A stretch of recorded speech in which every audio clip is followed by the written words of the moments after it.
네, 월요일 이슈탱크 시작하도록 하겠습니다.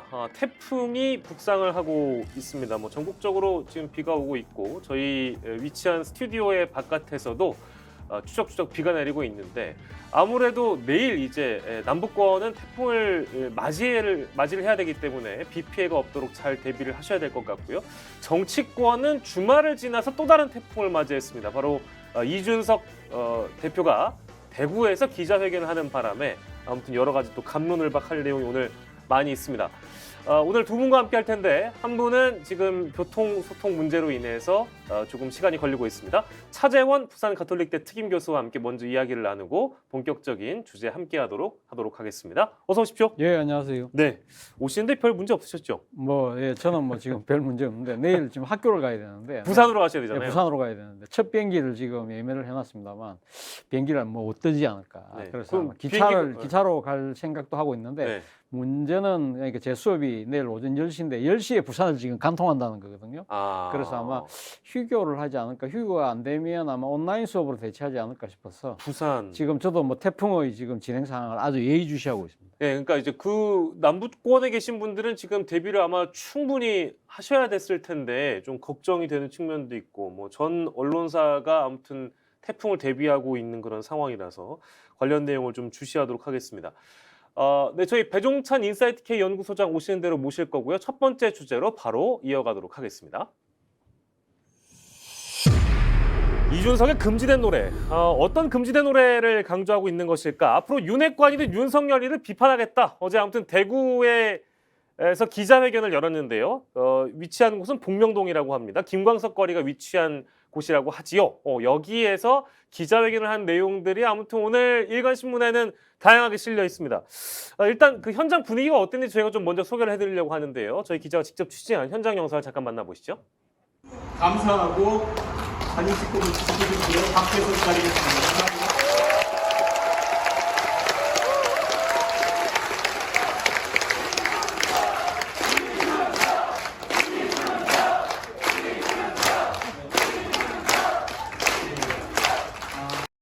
예, 연일 이준석 아주 매 순간 이준석 이름을 외치는 이제 오는 시민 여러분들의 목소리를 잠깐 들어봤는데요. 어떻게 보셨습니까? 일단 분위기를? 그러니까 이준석 구호 놓는 장면은 어느 방송에서도 보지를 못했기 때문에. 아, 진짜요? 예, 그렇기 때문에. 아니, 그러니까 저를 들어가고 나가고 하는데 배경, 그러니까 지금 여러 가지 소리들은 다 죽인 상태에서 네. 화면만 보여줬기 때문에 네. 어떤 그 정도의 열기를 느끼지 못했는데 저는 사실 어제 한 700명 모인다고 본인이 먼저 이야기했잖아요. 그래서 진짜 700명 올까 생각했는데 한 700명은 더 되는 것 같아요. 네네. 그리고 상당히 지금 또 현장 소리를 들어보니까 상당히 또 분위기도 뜨거웠네요. 네네. 그만큼 근데 어제 이준석의 기자회견이 상당히 가지는 여러 가지 정치적 의미가 있는데 본인 입장에서는 아마 노림수를 갖고 있겠죠. 지금 첫 번째는 그러니까 지금 장소잖아요. 네. 지금 대구잖아요. 대구가 소위 말하면 보수의 심장이고 그리고 또 본인이 지금 사실은 그 대구 태어나지는 않았지만 자기 아버지나 또 이 지금 할아버지를 비롯해서 오랫동안 그러니까 대구 경북에 뿌리를 갖고 있잖아요. 그리고 지금 본인이 지금 책 쓰고 있다는 것도 지금 칠곡이고요. 칠곡에서 하고 있는데 본인 말로는 칠곡에 있는 자기 글로 모시려고 하니까 그거는 너무 힘드니까 그래서 이제 교통이 힘드니까 대구에서 한다고 하지만 사실은 대구가 갖고 있는 그러한 이 보수 정치에서 차지하고 있는 그런 이 상징성, 영향력 이런 걸 봤을 때는 분명한 노림수를 갖고 있다. 그리고 어제 한 이야기 중에 하나가 네. 보수의 혁신을 이야기했거든요. 그러면서 보수 혁신의 기치를 올리는 곳이 대구가 되어야 된다. 그런 부분들을 강하게 강조했다는 부분. 그리고 두 번째는 시점입니다. 시점인데 첫 번째 시점은 추석을 앞두고 있는 시점이죠. 그렇기 때문에 추석은 말 그대로 민심의 용광로라고 우리가 일컬을 정도로 상당히 많은 그러니까 이 지금 전국적 민심이 한번 섞이면서 네. 새로운 하나의 여론이 만들어지는 기간이다. 그런 것들을 상당히 감안해서 이야기를 했고요. 그리고 또 하나는 지금 당장 오늘 지금 이 국민의힘이 전국위를 지금 예정하고 있지 않습니까? 그렇기 때문에 전국위에서 당헌 개정안이 통과되고 나면 8일 날 새로운 비대위를 구성을 하고 그리고 이기에 대해서 지금 이준석 전 대표 측에서 지금 또 이 추가 가처분 신청을 내겠다는 것이거든요. 네. 그렇다고 한다면 이러한 그러니까 이 국민의힘의 전국위 소집에 대한 이런 부분들에 대해서 부당성을 상당히 자신이 미리 선수를 쳐서 상당히 그러니까 여론에 호소하는 예. 그러한 부분들을 상당히 다 이 노림수를 갖고 있다.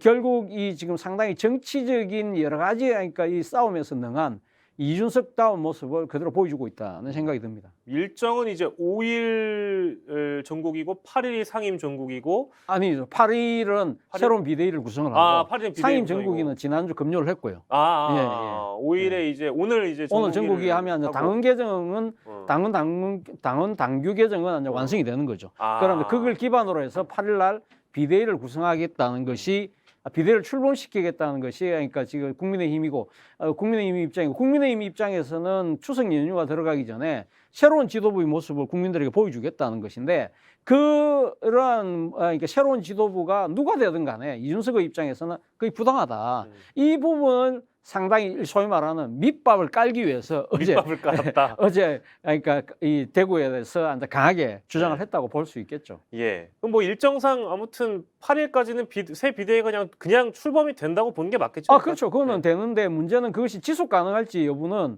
사실 좀 더 지켜볼 필요가 있죠. 왜냐하면 지금 이 14일 날 지금 이준석 전 대표 측에서 이제 내놓았던 지금 이 추가 가처분 신청안이 2개가 있거든요. 첫 번째는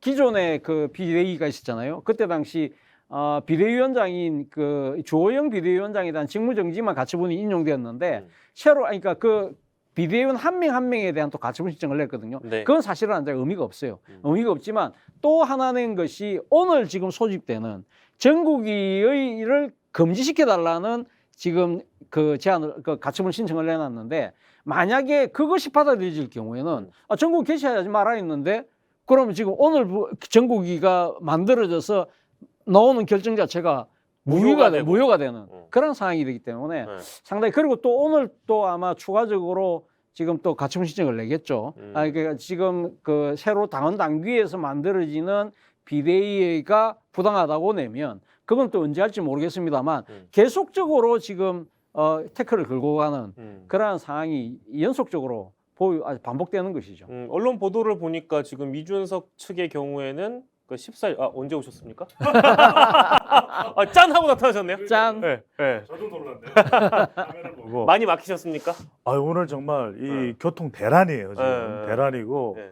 상당히 지금 특보가 내려져 있는 상황이지 않습니까? 흰 남로. 예. 그래서 우리 방송 보시는 분들이 뭐 서울 지역만 있는 게 전국적으로 계시니까 특히 부산, 남해안 지역 분들은 네. 상당히 유의를 하셔야 될 것 같아요. 예. 지금 저희 이미 바람도 상당히 거세지고 있습니다. 그렇습니까? 네. 아무튼 뭐 오늘 하루뿐만 아니라 이번 주는 좀 다들 이제 좀 경계심을 갖고 태풍을 대비를 해야 될 것 같고 저희 지금 이제 이준석 대표의 기자회견과 관련된 분석을 하고 있고 지금 차재원 교수께서는 국민의힘의 지금 새 비대위가 출범하는 일정까지 짚어봤습니다. 근데 언론 보도를 보니까요, 차 교수님, 네.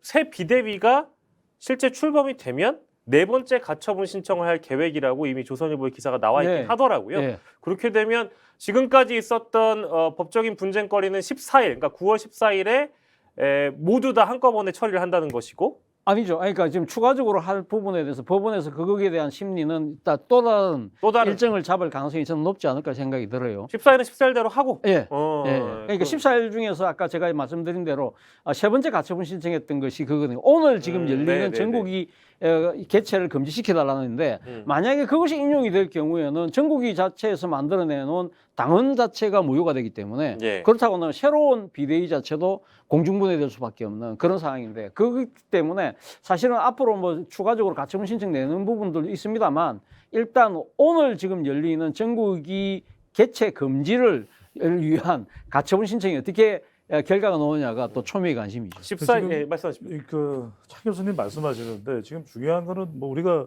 다 로스쿨 나온 사람들도 아니고 법적인 내용들을 알 수가 없고 지금 또 14일 신문하는 것도 가처분과 관련된 신문입니다. 그 이야기는 본안 소송도 아직 남아 있어요. 맞습니다. 본안 소송도 남아 있고 이 민사 소송과 관련해서 뭐 항고를 할 수가 있겠죠. 상소하고 할 수가 있는데 이런 상황인데 과연 이것이 이제 어떤 것이 본질적이냐. 네. 자, 이 많은 법적인 절차에서 우리가 중요한 것이 중요한 것이 갑자기 또 내려갔네요. 오늘 아, 왜 완전 갑자기 독재비네요. 말씀을 하시면서 의자를 내리세요?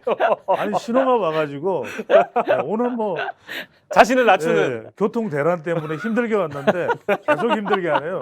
스픽스 왜 이래? 왜 그래? 가처분 신청할 거야. 아니 우리 지금 카메라 감독이 카메라- 위에 카메라- 머리가 이렇게 걸려 있으니까 좀 카메라- 낮춰달라고. 예, 카메라 감독님 효력 정지. 가처분 신청할 거야. 근데 이게 아니 가처분 뭐냐면 신청하기 전에 카메라 돌아가고 나서 해도 되는데. 이게 중요한 게 자 지금 내용으로 돌아와서요. 네, 내용 돌아와서 이게 쉽게 설명드릴게요. 무슨 네네. 말씀이냐면 네. 지금 카메라를 어떻게 하는 게 중요한 게 아니라 좀 더 우리 화면을 좋게 하는 것이 본질이잖아요. 그죠? 네, 네. 그러니까 이 가처분 신청의 핵심 판결문의 내용이 뭐였냐면 네. 저는 이렇게 계속 하더라도 또 가처분 인용될 가능성이 열려 있다, 높다. 그 이유는 뭐 기각될 수도 있겠죠. 그건 어떻게 될지 모릅니다. 그럼 또 본안 소송도 있을 테고 계속해서 법적인 대응도 있을 테고 여론 대응도 있을 텐데 이게 뭐냐? 이 가처분의 핵심은 판결문 우리가 받아봤던 내용 아시잖아요. 네. 그 내용의 핵심은 돌이킬 수 없는 이준석 전 대표에 대한 권리가 이게 훼손되는 것에 대한 것을 방지하고 구제하는 거거든요. 네. 근데 네, 네. 지금 우리가 계속 전국위를 만들고 이러면 그 본질적인 내용, 이준석 전 대표의 권리가 상실되는 것은 또다시 반복되는 겁니다. 그래서 저는 이 같은 이 판사의 판결 내용이라면 지금 보십시오. 이게 단순히 당헌 당규가 아니라 그 위에 법률, 헌법을 이야기했어요. 그러니까 이건 또 하나는 뭐냐면 지금 소급 적용이 안 된단 말이에요. 말이 안 되죠. 자기가 비상 상황이니까 안 돼. 이랬는데 비상 상황에 대한 조건을 만들어서 이번엔 통과될걸요? 저는 이게 국민의힘에 그렇게 율사 출신들이 많으면서 자꾸만 이게 본인들의 목적 위주로 기준으로 판단을 하고 있는 착시 현상 내지 오류 현상이 발생하고 있는 거죠. 네, 뭐 저희가 이제 법률 전문가는 아닌데 이제 그 가처분 신청 인용 내지는 기각 어떤 결론들이 워낙 또 세부적인 내용들이 많아서 저희가 이 자리를 다 판단할 수는 없어요. 근데 이제 대략적으로만 이따 예상해보는 시간을 갖도록 하고 배 소장님이 지금 오셨기 때문에 어제 기자회견에 있었던 현장의 뜨거운 반응을 다시 한번 보여드리도록 하겠습니다. 김 PD 다시 한번 갈게요. 감사하고 사진 찍고 주시는 박태선 기다리겠습니다. 감사합니다.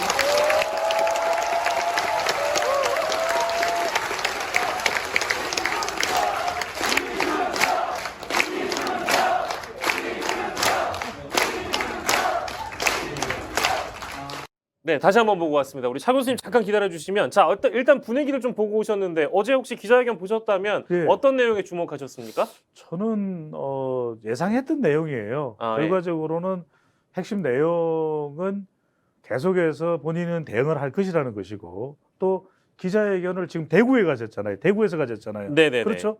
이거는 뭐냐? 김광석 거리. 그러니까요. 이거는 김광석 우리 뭐 노래들 아주 좋은 노래 시대적인 변곡점이 되어 왔던 그런 노래들이 많잖아요. 그런 이 가인 또 정말 노래하는 시인 네. 이게 이제 김광석인데 그런 심정이에요. 그리고 핵심적으로 어제 기자회견의 내용은 결국 윤핵관 물러나라 이 이야기거든요. 권성동 빨리 물러나라. 그리고 본인은 핵심은 이거예요.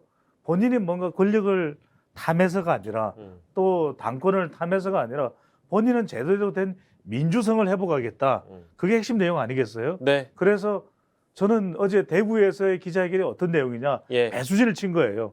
탈당 안 한다. 탈당 없어요. 그 얘기 나왔어요. 그다음에 예. 창당 없어요. 예, 예. 그다음에 배수진을 치고 어느 시점인가 돼서는 자기에게로 여론이 수렴이 될 것이다. 그 점을 강조하고 있는 것이죠. 네, 시기 아까 배 소장님 오시기 전에 차 교수님이 말씀해 주신 게 내용도 내용이고 시기 그리고 장소 이제 이런 것들 좀 구분해서 저희가 보도록 하겠습니다.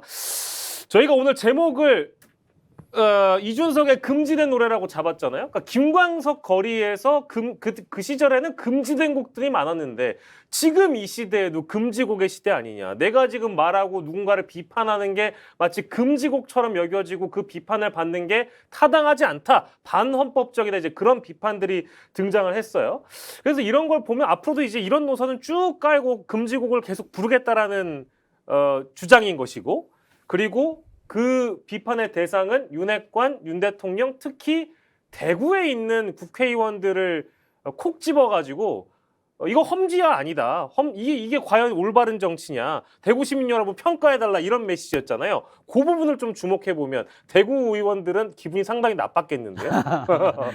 대구 의원들 입장에서는 상당히 조금 대랑난감 아닐까 하는 생각이 드는데요. 어쨌든 그러니까 지금 어제 금지된 노래라는 이야기를 하는 것 자체가요. 사실 윤석열 대통령이 취임사에서도 우리가 그러니까 들을 수 있는 것이 자유라는 단어잖아요. 자유. 그리고 그렇습니다. 이번에 강복절 기념사에서도 자유라는 단어를 계속적으로 이야기를 하고 있거든요. 그런데 이준석 그러니까 전 대표가 봤을 때는 이 자유라는 가치를 가장 어떻게 보면 지금 형이화시키고 어떻게 보면 왜곡시키고 있는 집권 세력이 사실은 윤핵관과 플러스 알파 윤 대통령이 아닐까라는 네. 이야기를 지금 애들로서 하고 있는 것 같아요. 그러니까 지금 무엇보다도 자유의 가치 중에서 중요한 것이 일종의 표현의 자유잖아요. 예. 언론의 자유. 이렇다고 한다면 특히 이 말로 지금 모든 것이 이루어지는 정치의 세계에서의 말의 자유라는 것은 상당한 가치를 갖고 있는데 내가 소위 말하는 양두구육이라는 비유조차 이런 부분들을 상당히 어떻게 보면 그걸 갖다가 아주 절대자에게 상당한 뭔가 정치적 타격을 입히는 것처럼 왜곡하고 과장해서 이게 대한 그러니까 말문을 막으려는 이 형태 자체가 과연 윤석열 정부가 이야기하는 자유의 가치와 부합하느냐라는 예. 부분들을 아주 전곡을 지금 찌르고 있는 것이죠. 그렇기 때문에 그리고 이제 본인 입장에서는 그러니까 이 잘못되게 지금 해석되고 있는 이 자유의 가치를 자신이 바로잡는데 네. 그 바로잡는 부분은 결국은 이 보수의 혁신과 맞물려 있고 네. 그 보수의 혁신의 출발은 보수의 심장인 대구가 돼야 되고 그런데 문제는 대구에서 새로운 이 혁신을 이루기 위해서는 사실은 대구에서 선출된 12명의 국회의원의 역할이 무엇보다도 중요한데 네. 그 12명이 오히려 지금 이번에 초선 의원들이 비대위로 전환하자고 할 때 앞장섰던 초재선 의원들 중에 대구 의원들이 상당수가 들어가 있다. 네네. 이것은 도대체 뭘 말하고 있느냐? 네. 그렇다고 한다면 이 잘못된 부분을 바꾸는 것은 첫 번째 단추는 대구 의원들부터 갈아치우는 것으로부터 시작돼야 되고 예. 그 갈아치우는 주체는 누구냐? 오늘 오신 여러 청중들이 앞장서셔야 된다는 부분을 이야기하고 있는 거예요. 시민들이 죽비를 들어달라. 죽비를 그렇죠. 들어. 그러니까 네. 이 죽비거든요. 네. 몽둥이가 아니잖아요. 네네. 이 죽비라는 거는 상당히 가볍게 툭 치면서 네. 상당히 깨우침을 하는 것이지 어떤 상대를 타도하고 압살하자는 뜻은 아니라는 것이죠. 그렇다고 한다면 이준석 전 대표 입장에서는 대구 민심들을 향해서 강하게 질타하면서도 여러분들이 깨우쳐야 된다는 것이지 여러분들이 잘못됐고 그렇기 때문에 여러분들 퇴장해야 된다는 그런 뜻은 아니라는 거예요. 나름대로는 상당히 자기 나름의 절제와 네. 뭐랄까요, 이 여유와 네. 공간을 갖고 이야기를 하고 있는 거예요. 그래서 근데 차 교수님은 여유라고 보셨는데 저는 여유가 과연 있을까? 누구에게? 왜냐하면 이준석 전 이준석에게. 대표에게 왜냐하면 법적 대응은 계속하고 있지만 그러면 어느 한쪽이 물러나야 되잖아요. 네. 그런데 국민의힘은 물러날 생각이 없어요. 심지어는 주호영 전 비대위원장을 대신할 비대위원장으로 주호영 이런 이야기를 하고 있거든요. 그러니까 주호영 전 비대위원장, 주호영 의원도 대구예요. 그렇지 않습니까? 네네. 게다가 지금 윤석열 대통령이 얼마 전 방문한 곳도 대구의 서문시장이거든요. 그리고 대구시장인 홍준표 시장은 뭐 이준석 전 대표가 상당히 호의적이었다가 지금은 또 양쪽을 다 비판하거든요. 구질구질하다. 근데 저는 대구가 주는 의미가 상당히 강하다. 왜냐하면 네네네. 유승민 전 의원하고 이제 비교를 할 수가 있는 거죠.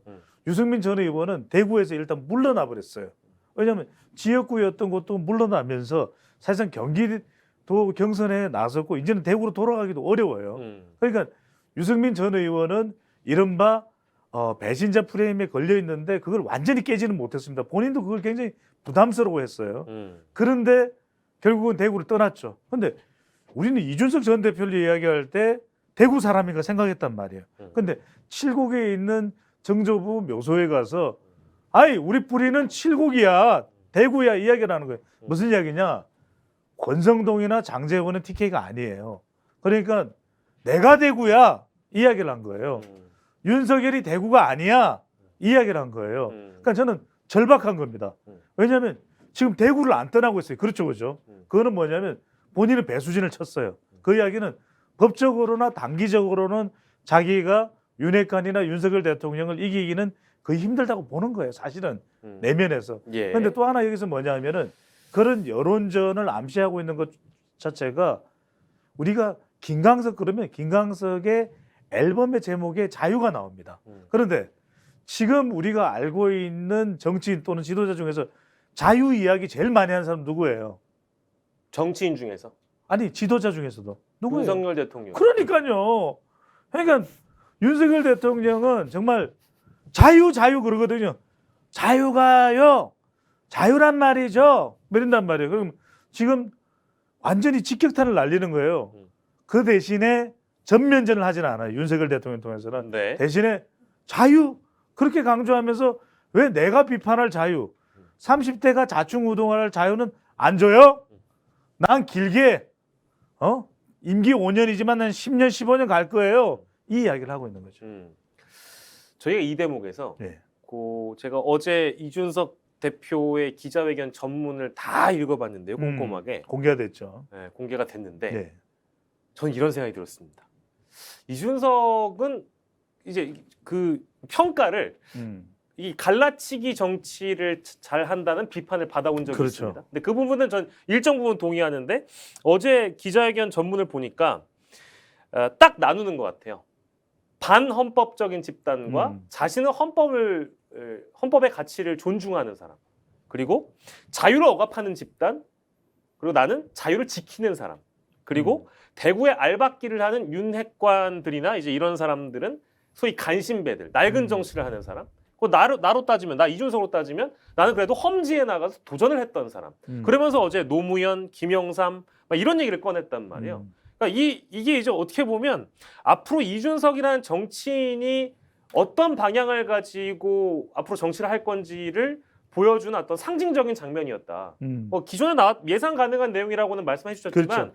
좀 더 크게 보자면 여기에서 끝나는 게 아니라 그 이상을 이 사람이 바라보고 있구나. 그렇죠. 이 양반이 대선 나가려고 하는 거 아닌가? 아니 대선이죠. 대선입니까? 대선이에요. 대선인 게 지금 그래서 제가 말씀드렸잖아요. 5년 계획이 아니라니까요. 지금 어제 기자회견의 발표는 네. 어제 오후 2시였어요. 대선이야.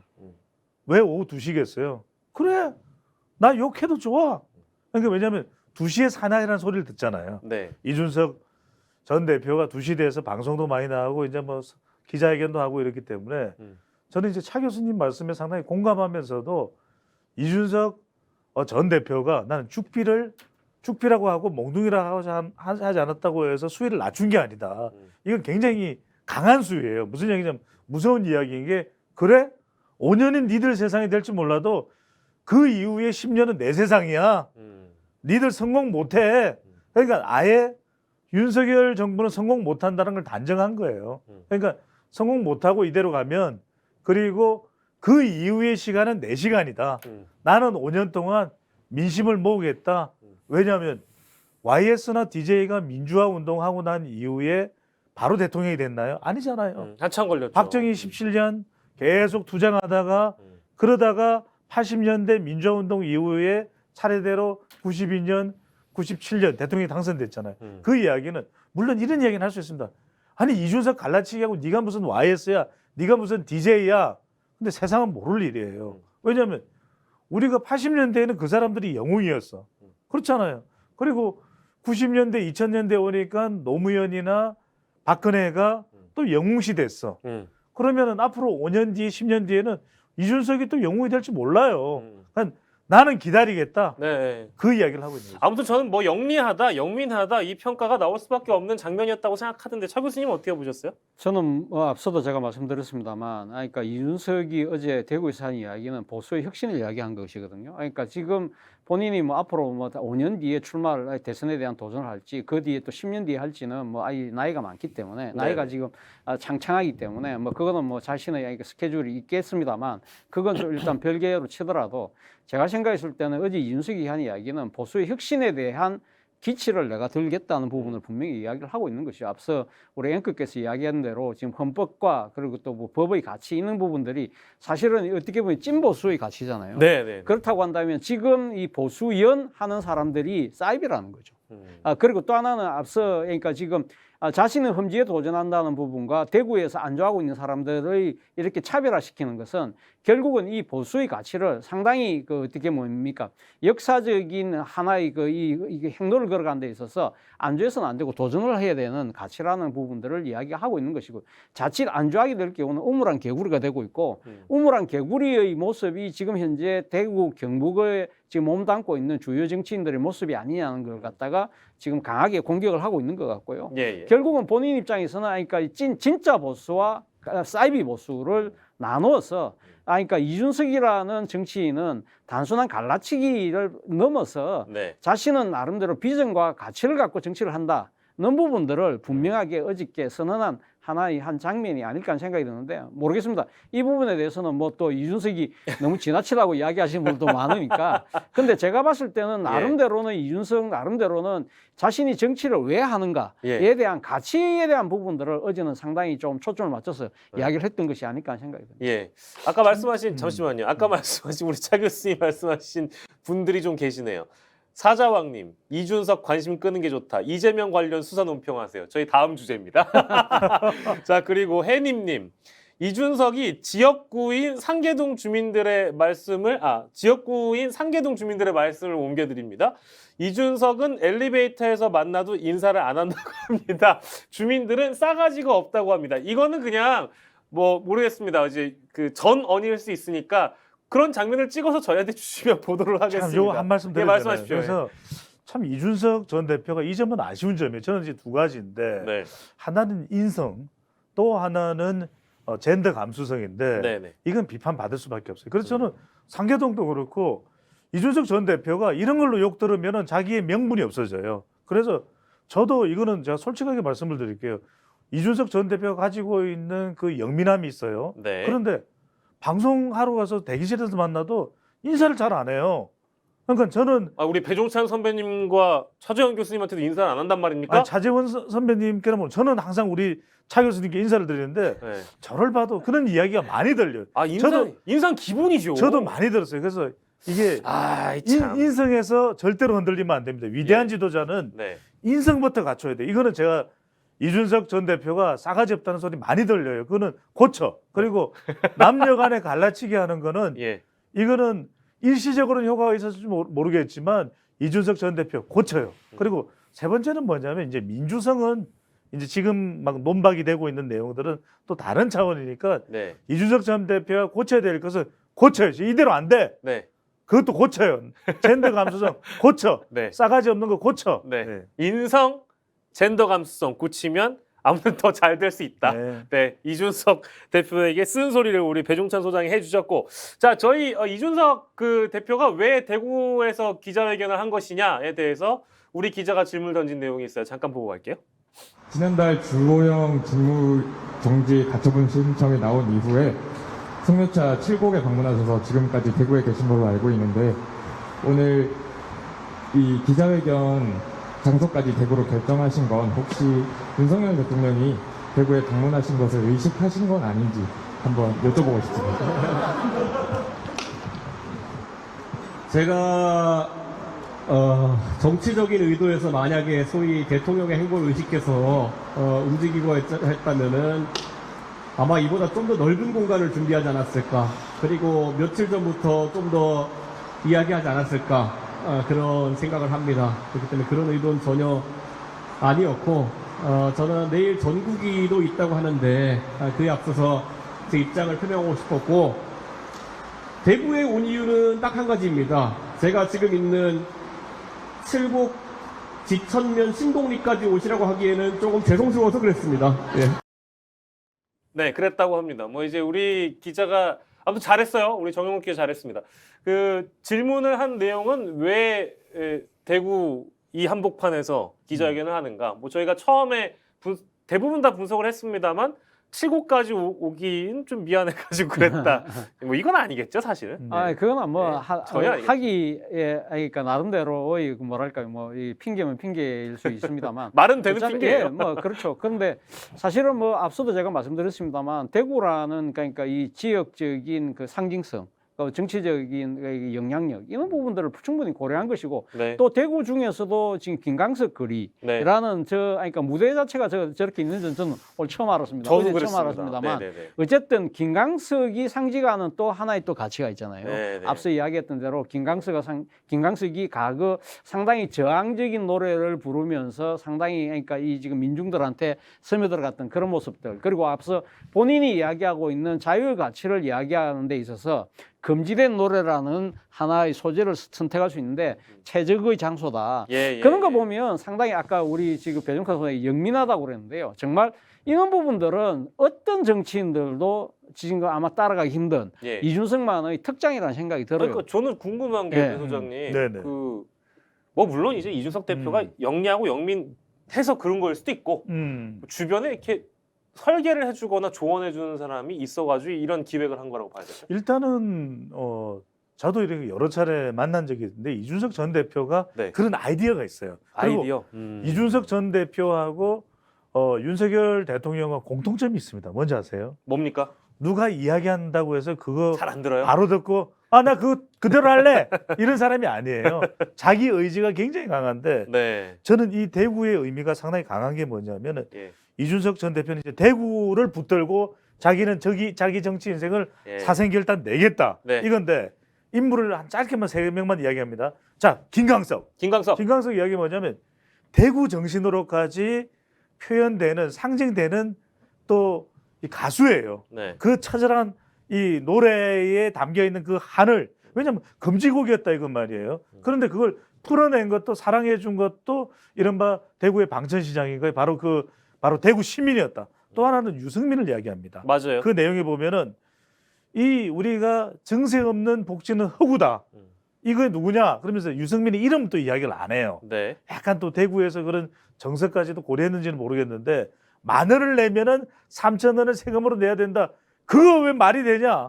그 다음에 누구를 이야기하냐면 조홍천을 이야기합니다. 맞아요. 공직기강 그러니까 비서관이었다. 조홍천이야말로 그 내부에서 다들 박근혜 전 대통령을 줄줄 빨고 앉아 있을 때 조홍천만큼은 내부에서 이건 아니야 하고 이야기를 공직기강 비서관이었다는 것이거든요. 자기는 그 역할을 하겠다. 그러니까 지금 막 싸가지 없다, 이 새끼 저 새끼 소리를 듣고 있는 걸 알고 있어. 예. 알고 있어요. 그런데 나는 이거 굴하지 않겠다. 누가 나한테 쌍욕하든 뭐 말욕을 하든 나는 쭉 나가겠다. 그 표현인데 여기서 핵심 뭐냐면 대구를 안 떠나겠다는 거예요. 이게 무서운 거예요.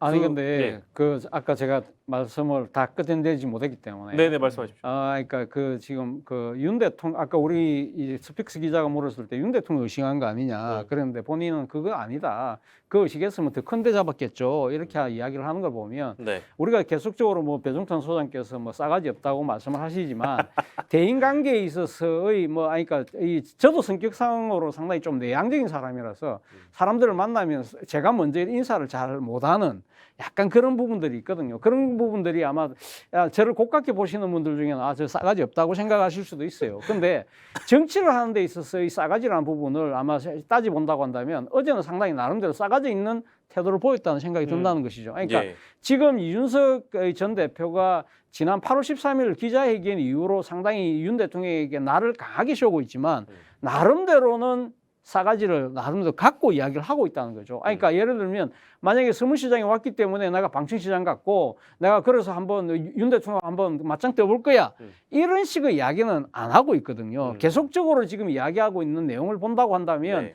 지금 사실은 윤 대통령이 자신을 둘러싸고 있는 윤핵관들의 잘못된 전원들에 의해서 네. 잘못된 판단을 하고 있다는 생각을 하고 그런 식을 하고 있다는 뉘앙스로 계속적으로 이야기를 하고 있고 네. 문제는 그러니까 무엇보다도 윤 대통령을 부인하지 못하는 이유는 예. 자신의 그간의 지난 1년 동안의 행적 자체를 부인해야 되잖아요.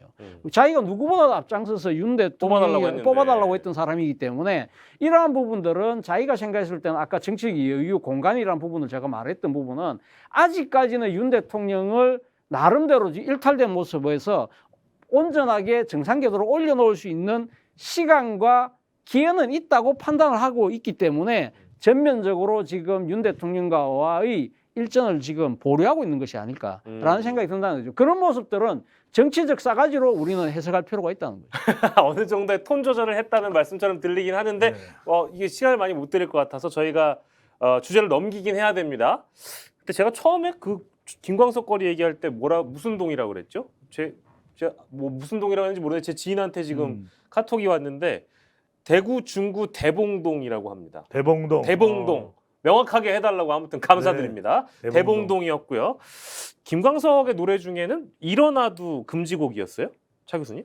모르겠습니다. 워낙에 일어나- 금지곡이 많았었던 아니 거예요? 근데 그 시절에는? 김광석 우리가 아는 김광석의 노래들 중에서는 제가 알기로는 금지곡이 거의 없는 것 같고 김광석이 초창기의 노래를 할 때 이 지금 노래를 찾는 사람들 노차사에 했기 때문에 노차사의 상당수의 가요들이 금지곡이 묶였기 때문에 저는 그렇게 이해를 했습니다. 제가 잘못 알고 네, 수 네. 있는 것도 알겠습니다. 잘못 알고 있을 수 이등병의 있는 거고. 편지가 금지곡이었죠. 그랬습니까? 네. 그리고 어제 사실 김광석만 언급된 건 아니고요. BTS도 함께 언급됐죠. 언급이 됐다는 점. 그러니까 네네. 이제 이런 어떤 표현이나 비유법이나 그리고 장소에 대한 설정, 시기 이런 게 다 굉장히 잘 맞아떨어지는 그런 연설이 아니었나 싶기도 하고요.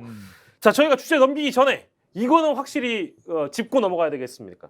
처음에 저희가 이제 국민의힘 새 비대위 출범 일정까지 짚어봤는데요. 8일에 출범을 한다는 겁니다. 근데 비대위원장이 또 누구로 거론되고 있는가? 바로 주호영 지금 직무 정지가 되어 있는 비대위원장입니다. 맞아요, 이게? 근데 차 교수님? 아니, 이게 맞습니까? 저는 뭐 국민의힘 입장에서는 상당히 좀 불가피한 측면은 분명히 있어요. 왜냐하면 사실은 그러니까 지금 비대위원장을 맡을 정도가 되면 상당히 정치적인 식견이나 그리고 또 상당한 탁월한 정치력들이 있어야 되는데 네. 그런 쪽에서 모셔올 만한 사람들 중에 몇몇 분은 지금 차기 당권을 노리고 계신 분들이거든요. 그런 분들 입장에서는 지금 들어올 수가 없는 상황이고 그리고 또 이 당내의 실세라고 하는 윤핵관들 같은 경우는 지금 국민들이 따가운 눈총을 받고 있기 때문에 모셔올 수 없잖아요. 예. 그러니까 돌고 돌아서 조호영 의원이 될 수밖에 없다. 실제 조호영 의원은 상당한 또 정치력이 검증된 분이고 나름대로 상당히 좀 균형감을 갖고 계신 분이거든요. 그럼에도 불구하고 또다시 조호영이다. 그 부분에 대해서는 상당히 아마 국민의힘 입장에서 너무 좀 나이브하게 상황을 보고 있는 것이 아닐까 생각이 드는데 예. 첫 번째는 지금 일단 조호영 비대위원장이 다시 비대위원장이 됐다. 이 법원에서 심리하는 판사 입장에서는 뭘 거예요?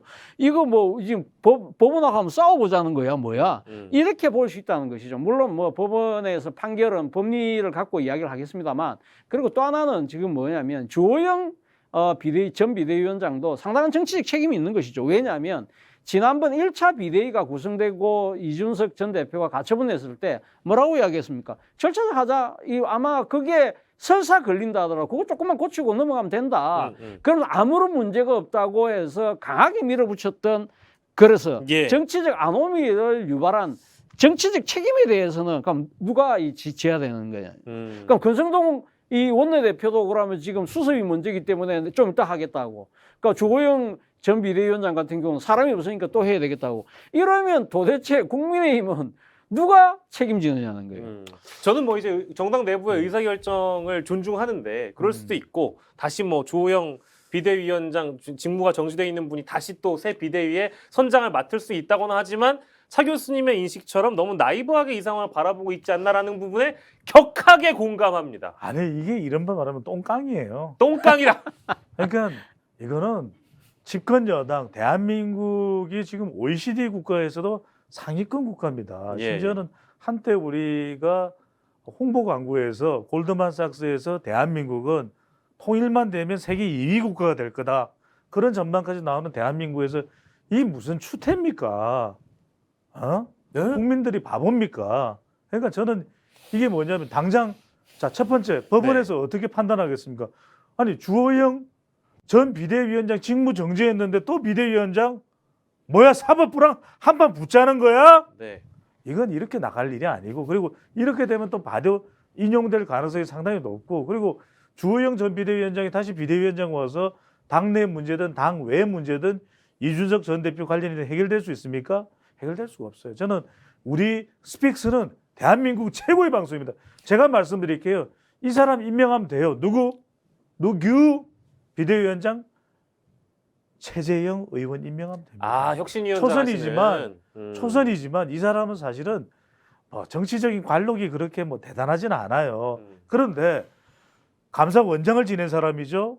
그리고 윤석열 대통령과 마찬가지로 서울대 법대를 졸업하고 오랜 시간 동안 판사 경험이 있죠. 그리고 판사로서의 높은 평가를 받아요. 그리고 문재인 정부에서도 본인의 역할을 제대로 하려다가 여러 가지 마찰이 있었잖아요. 자, 최재형 비대위원장이 된다. 윤석열 대통령이 마음대로 할 수 있을 것 같아요. 천만의 말씀. 윤핵관이 마음대로 할 수 있을 것 같아요. 천만의 말씀. 사법부가 마음대로 할 수 있을 것 같아요. 만만의 말씀.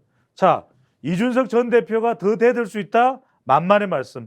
이준석 전 대표도 뭔가 타협점을 찾을 거예요. 최재형이면. 네. 저는 최재형이다. 네. 최재형으로 가야 된다라는 예. 거죠. 저는 그 의견에 좀 다른 의견을 갖고 있습니다만 네네.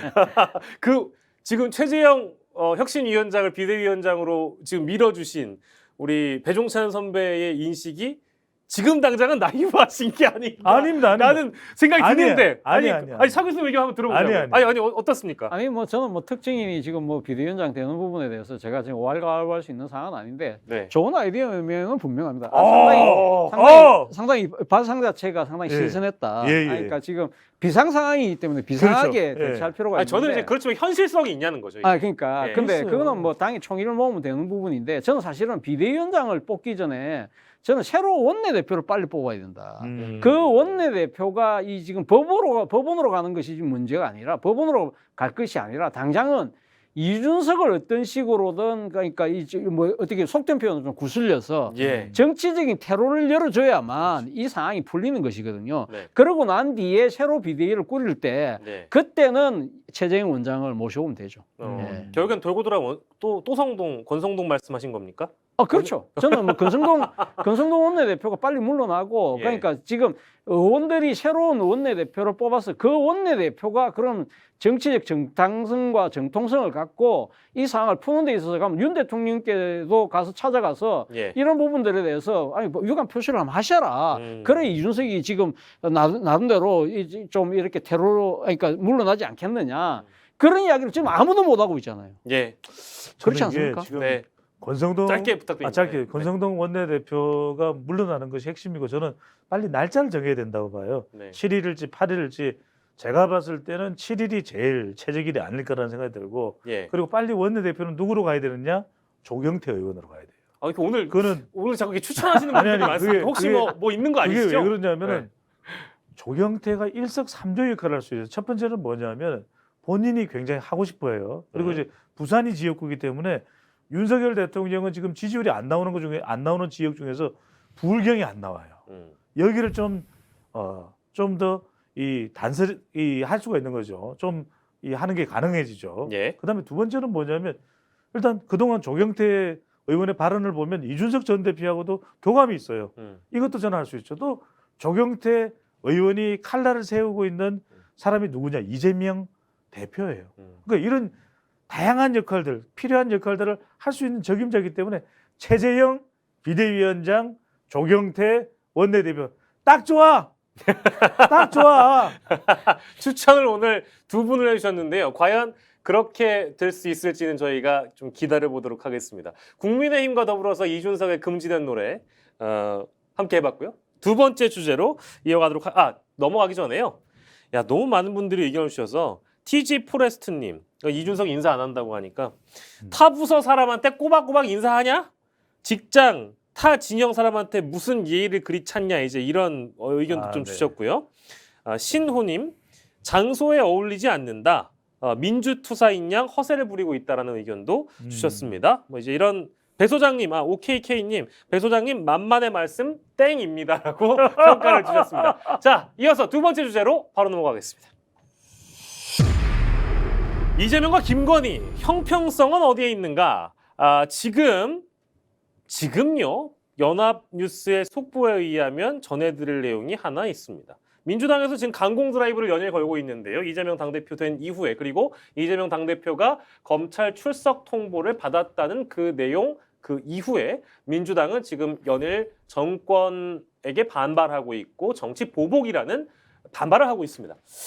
민주당이요 윤석열 대통령을 공수처에 고발했습니다. 이유는 허위 사실 공표. 이게 이제 뉴스타파의 보도로 인해서 있었던 뭐 예를 들면 홍준표 후보와 당시 윤석열 후보 간의 경선 과정에서 있었던 김건희 여사의 도이치모터스 주식 관련된 뭐 이제 이런 내용들로 인해서 허위 사실을 공표했다. 이제 이런 내용을 가지고 공수처에 고발을 했다고 하고요.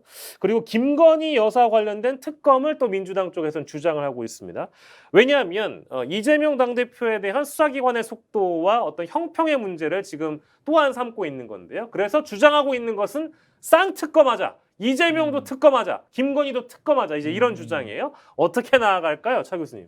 사실 민주당이 그러니까 지금 김건희 여사와 관련된 특검법을 추진한다고 했을 때만 하더라도 상당히 많은 사람들이 왜 저런 무리한 짓을 할까라고 생각했어요. 왜냐하면 뭐 아마 상당히 절대 가반의 의석을 갖고 있다고 하더라도 설사 특검법을 통과시킨다 하더라도 특검법에 대해서 최종적으로 공포의 그 권한을 갖고 있는 사람은 대통령이잖아요. 네. 대통령이 그러면 자신의 그러니까 지금 이 목을 겨누는 이 특검을 받아들일 것인가? 그것도 어차피 안 된다. 그래서 일각에서는 이 못 먹는 감 찔러나 보자는 심정 아니냐? 뭐 그런 이야기를 했는데 지금 상당히 지금 김건희 여사를 둘러싼 여러 가지 지금 의혹들이 전국되고 특히 앞서 이야기했던 도이치모터스 사건과 관련된 공판에서 나온 녹취록 이 부분은 상당히 아마 좀 해석하기에 따라서는 뭐 지금 대통령실은 아니라고 강하게 부인하지만 그렇습니다. 상당히 그러니까 좀 의혹이 생기는 측면이 분명히 있거든요.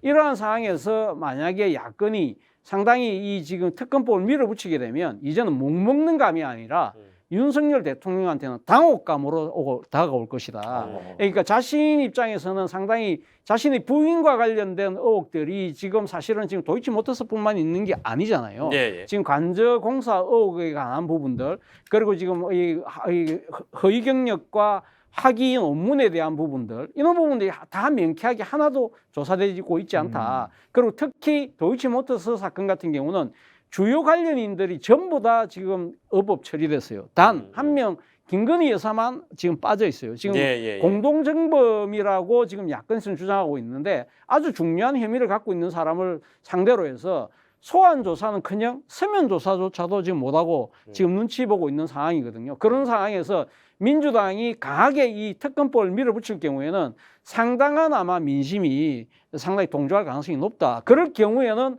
과연 이것이 그 국회를 통과했을 때 내가 그러면 지금 공포권을 갖고 있기 때문에 내가 거부할 수 있을까?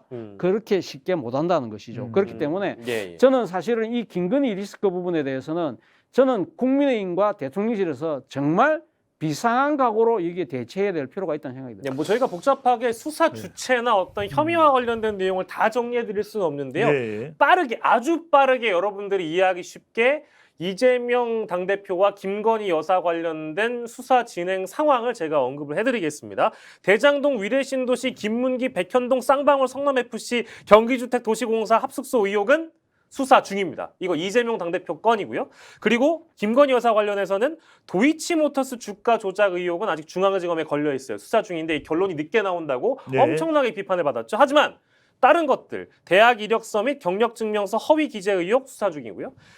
경기 양평군 공흥지구 개발 특혜 의혹 수사 중이고요. 근데 불송치대에서 무혐의로 결론이 난 것들, 모친 통장 잔고 증명 위조 사건, 7시간 녹취록 기자 매수 및 강연료 지급 의혹, 그리고 아크로비스타 삼성전자 전세금 설정 의혹, 허위 경력 거짓 해명 의혹은 다 불송치 결정이 났습니다. 이것도 형평성이 안 맞다고 지금 민주당에서는 반발하고 있고요. 그렇죠. 왜냐하면 불송치가 되었다 하더라도 국민들에게 의혹이 풀린 게 아니거든요. 이게 앞서서 깜짝 놀랐는데 우리 차 교수님께서 보통은 이 아재 개그를 잘 구사를 안 하시는데 오늘은 못 먹는 감이 아니라 당혹감이다. 이게 명절을 앞두고 감. 이번에 그 감 농사가 감 재배가 쉽지 않았나 봐요. 감 보기가 쉽지 않은데 이게 감 잡았어요 저는. 이게 대전쟁이에요. 그러니까 불송치가 됐든 어쨌든 간에 이재명 당대표가 이렇게 소환장을 받기 전만 하더라도 이게 대충 넘어갈 법도 했어요. 넘어갈 수도 있었는데 이제는 아니야. 이건 대전쟁이에요.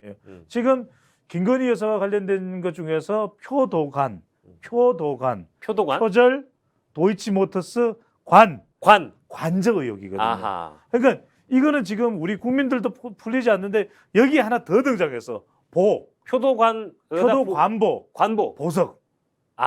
최근에 있었던 반짝반짝이 보석이거든요. 신고를 안 했던. 그렇죠. 네. 그러니까 이렇게 되면 왜냐하면 이건 우리가 다른 건 모르겠는데 보석이나 사치품은 민심 위반이에요. 그러니까 이게 지금 대통령 지지율에 가장 크게 타격을 주는 원인 중에 하나가 김건희 여사 관련 논란이거든요. 예. 그런데 지금 생각해 보십시오.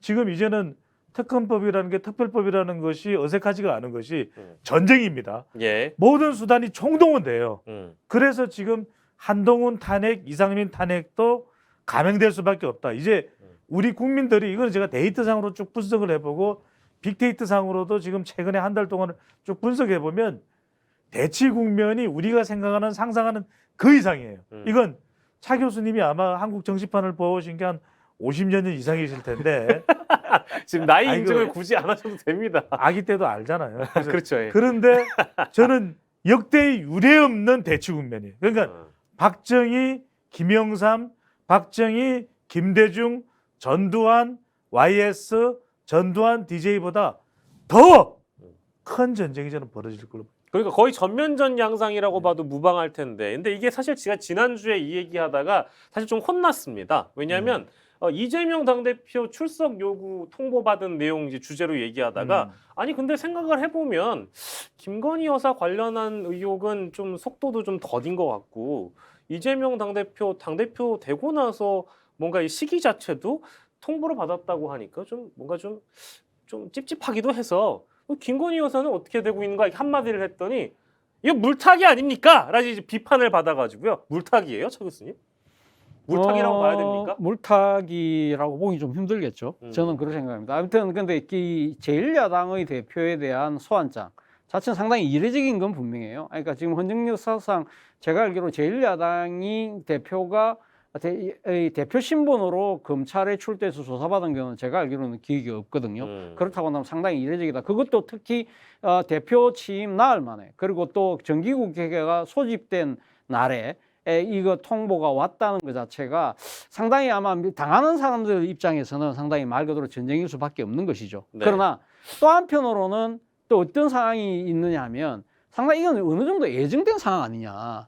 예를 들면 이 지난번 8월달 민주당 전당대회 때도 이재명의 사법 리스크가 계속적으로 이야기가 됐잖아요. 예. 곧 닥쳐올 거다. 누구나 다 생각했던 거고. 그리고 또 특히 이번에 소환장이 날아간 부분은 공직선거법이에요. 예. 공직선거법은 6개월, 그러니까 선거가 끝나고 6개월 안에 모든 걸 다 끝내야 되기 때문에 예. 지금 대통령 선거가 3월 9일이기 때문에 9월 9일까지는 끝을 내야 된다. 그렇다고 한다면 이 수사를 하는 수사의 주체 입장에서는 주요 혐의자에 대해서 한 번도 소환 조사도 없이 끝낼 수는 없다. 예. 그렇기 때문에 넣어든 안 넣어든 일단 소환장을 보낼 수밖에 없다는 그러한 상황을 두 개를 복합적으로 보면 말이죠. 지금 이제 그래서 민주당 입장에서는 상당히 전쟁이라고는 하지만 거기에 대해서 반발하는 부분들에 대해서는 국민의힘에서는 너무 심하다고 이야기를 할 수밖에 없는 것이고 예. 오히려 국민의힘에서는 범죄와의 전쟁이다 하면서 강하게 이야기를 하는데 마찬가지로 국민의힘 입장에서도 과연 그렇게 마구 지를 수 있는 상황일까? 방금 말씀하신 것처럼 김건희 여사를 둘러싼 여러 가지 의혹들은 지금 무혐의 결정이 나고 불송치 결정이 나고 있는 상황인데 이 부분에 대해서 그러면 국민들 입장에서는 제1야당 대표는 사사건건 다 놓으라 하고 왜 대통령과 관련된 사안들에 대해서는 이 전부 다 모르쇠로 문개기로 가느냐 예. 이에 대한 정당한 의혹이 제기될 수밖에 없는 상황이잖아요. 그렇다고 예. 한다면 예. 저는 그런 생각이 들어요. 그러니까 민주당은 냉철하고 차분해져야 되고 예. 국민의힘은 스스로 돌아볼 필요가 있다는 거죠. 네, 무엇이 공정과 상식에 입각한 절차인지 좀 생각을 해봐야 될 것 같고 오늘 의총에서 민주당은 논의 후에 이재명 당대표가 이제 내일이죠. 내일 출석 통보받은 거죠. 그러니까 9월 6일이니까 네. 출석을 할지 안 할지 결정을 한다고 하고요. 그리고 사실 저희 첫 번째 주제에서 이준석 대표 같은 경우에는 어제 기자회견에서 누가 물어봤는데 경찰이 부르면 나가겠다 이렇게 표현했기 때문에 뭐 이재명 당대표와 비교되는 지점을 이준석 대표가 마치 의식한 듯 그런 답변을 한 것 같기도 해서 출석하는지 안 하는지 지켜보기로 하고요. 제가 시간이 많이 없어서 오늘 나온 리얼미터의 여론조사 잠깐 보고 짚고 마무리하겠습니다. 자, 여론조사 한번 볼까요? 오늘자 발표된 리얼미터의 8월 5주차 국정수행 평가 지지율입니다. 33.6에서 1.3%포인트가 떨어졌고요. 그리고 부정평가는 1.6%포인트가 올라갔습니다. 한 주간 어떤 일이 있었는지 어떤 배경으로 인해서 이런 결과가 나온지 한번 짚어봐야 될 것 같고 이게 어떤 의미를 주는지 한번 말씀 주시면 좋을 것 같아요. 그렇죠. 이 윤석열 대통령 지지율이 올라갈 때 보면 우리가 위기감에 따른 결집 이야기를 했어요. 예, 예. 그리고 이제 또 이재명 대표와의 윤명 대첩이죠. 그러니까 이제 더 올라가긴 할 것 같아요. 추세적으로 보면은 예, 예. 명절 지나고 나서도 그렇고. 그런데 지금 바로 저 부분이에요. 33.6에서 지금 1.9%포인트가 하락을 한 거죠. 그죠? 예, 1.3%. 1.3%. 계산이 빠르네. 네. 하락을 했는데 예, 예. 자, 이렇게 하락을 한 가장 큰 배경이 주로 지금 중도층이 더 이탈하고 또 40대도 더 이탈하고 또 자영업층의 부정평가도 매우 높게 나타나는 것은 결과적으로는 지금 이 정쟁의 소용돌이 속에서 경제 문제, 먹고 사는 문제가 타격을 받는 거예요. 예. 또 하나는 뭐냐면 이 부분이에요. 결국은 김건희 여사 부분을 매끄럽게 해결하지 못한 부분. 그러니까 이준석 전 대표와 관련된 부분은 이미 반영이 되어 왔고 예. 또 이 부분에 대해서는 위기감에 따른 결집 효과도 있어요. 현상도 나타나는데 네. 저는 김건희 여사 문제를 해결하지 못한 것이 가장 크다. 특히 이 타격은 예. 1.3%포인트 내려가고 또 부정평가가 1.6%포인트 올라갔죠. 이건 저는 김건희 보석 타격이다. 보석 타격. 보석 타격이다. 보석 타격이기도 하고 뭐 뉴스타파의 보도는 얼마나 또 영향을 줬을까요? 그 영향도- 주가 조작 관련. 그러니까 그게 다 다- 김건희 여사 다- 관련된 거죠. 다 그래서 쌓여서? 이른바 우리가 김건희 여사의 보석 또 이준석 전 대표의 비단 주문이 유명하잖아요. 그래서 합하면 보석 비빔밥 현상이다. 오케이, 알겠습니다. 총평을 들어봤고, 뭐 차 교수님에 대한 차 교수님의 평가도 들음과 동시에 저희가 좀 시간이 한 3, 4분 남았는데 짚고 싶은 거는 사실 제도권 언론에서 뉴스타파 보도는 거의 찾아보기 힘들어요. 왜냐하면 부담스러울 겁니다. 대통령실에서도 법적 조치를 운운하고 있는 것이고, 그리고 강하게 반발하고 있지요. 사실은 그 녹취록은 사실 매매를 일임했다는 증거다. 아예 다른 시각으로 보고 있기 때문에 이제 그런 것들을 받아서 쓰기가 쉽지 않은 그 언론사들의 현실도 이해는 하지만 국민들도 진실이 궁금하기 때문에 그게 또 많이 다뤄줘야 됨에도 불구하고 안 다뤄주는 거는 왜 그럴까? 그게 아쉬워서 그 보도에 대해서 어떻게 평가하시는지 마지막으로 양쪽 분께 듣고 저희 끝날 텐데 자 일단 지지율부터요. 예, 지지율은 뭐 말씀하신 것처럼 김건희 여사 리스크가 상당히 작용하고 있는 부분이 분명히 있고요. 그리고 또 하나는 여당의 내분이 계속적으로 악화되고 있다는 겁니다. 그러니까 지금 앞서 우리가 이야기했던 대로 정치적으로 풀지 않고 계속적으로 법적으로 대응하면서 꼬여가고 있는 모습들 이런 부분들에 대한 비판이 상당히 강할 것이고 또 하나 간과할 수 없는 것이 이재명 대표에 대한 소환장입니다. 이 소환장과 관련해서 우리가 아까 강하게 비판했던 형평성의 문제를 아마 중도층 입장에서는 상당히 그러니까 민심이 위반되는 하나의 동력으로 작용한 것이 아닐까 하는 생각이 들고 추가적으로 주신 질문 도이치모터스와 관련된 제도 언론의 보도, 제도 언론 보도 꽤 하고 있습니다. 아, 그렇습니까? 열심히 안 보셨군요.